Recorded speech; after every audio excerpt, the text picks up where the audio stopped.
ये आज की बात नहीं है। आज़ादी के आंदोलन में भी कांग्रेस अंग्रेज़ों के खिलाफ खड़ी थी, अंग्रेज़ों के साथ खड़े थे। तो जो गलत करता है भाजपा उसके साथ होती है और वो भाजपा के साथ होता है। जिसके साथ गलत होता है कांग्रेस उसके साथ लड़ती है, उसकी आवाज उठाती है, आगे भी उठाएगी। और वो भी कांग्रेस को इसीलिए पसंद करते हैं। 6 खिलाड़ियों ने एफआईआर कराई थी, पुलिस कंप्लेन कराई थी। आपने देखा उस एफआईआर में क्या क्या धाराएं लगी हुई हैं बृजभूषण शरण सिंह के खिलाफ। हिम्मत कैसे हो जाती है इनकी बोलने की इस तरह की बातें। हम बिल्कुल गर्व है हमें कि हम अपनी बेटियों के साथ खड़े हैं, खड़े थे, खड़े रहेंगे। लेकिन वो तो कह रहे हैं भाजपा अगर कहे तो वो हरियाणा में जाके चुनाव प्रचार भी और इनको जहां करना है करें।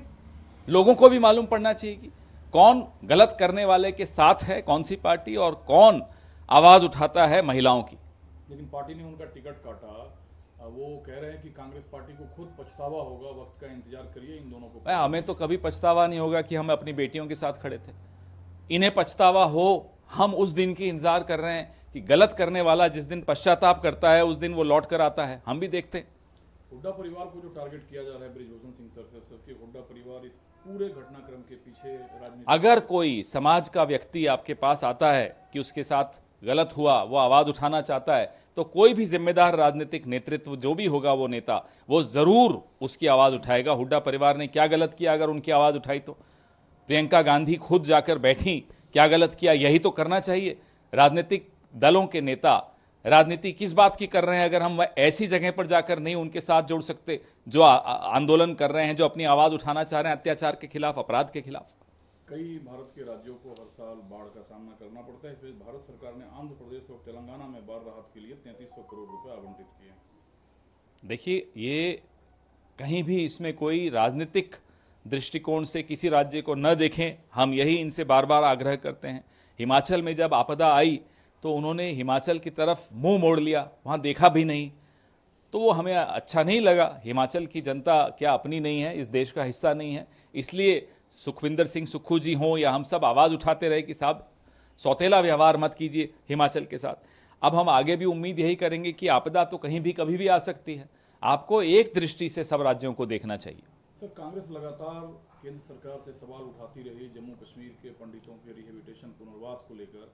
अमित शाह ने कहा कि भाजपा सरकार बहुत गंभीरता से पुनर्वास योजना पर काम कर रही है और धारा 370 पिछले 10 साल से यही सुन रहे हैं कि गंभीरता से काम कर रही है।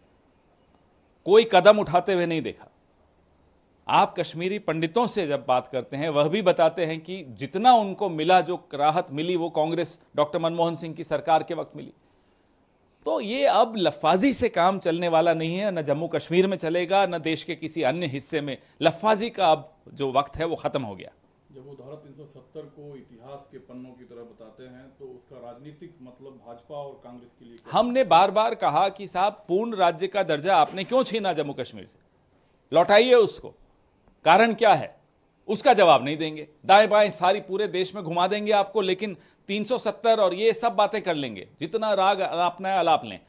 पूर्ण राज्य का दर्जा जम्मू कश्मीर को कब मिलेगा, क्यों छीना गया, इसका जवाब दीजिए।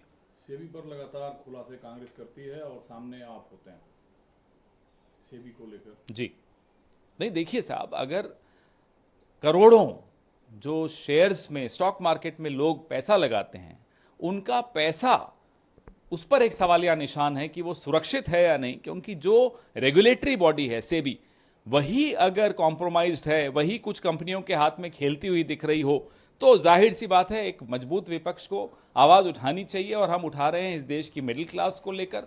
हम उनकी हितों की रक्षा के लिए आवाज उठाते रहेंगे। सर, आपके ज्यादातर नेता खासकर हरियाणा कांग्रेस के अपने स्ट्राइक रेट अच्छा बता रहे हैं, हरियाणा में होने वाला है। फिर आम आदमी पार्टी से गठबंधन की क्या गुंजाइश बच जाती है? साहब अभी रुकिए, जब चर्चाओं के ऊपर तो कोई टिप्पणी करने का कोई औचित्य नहीं है।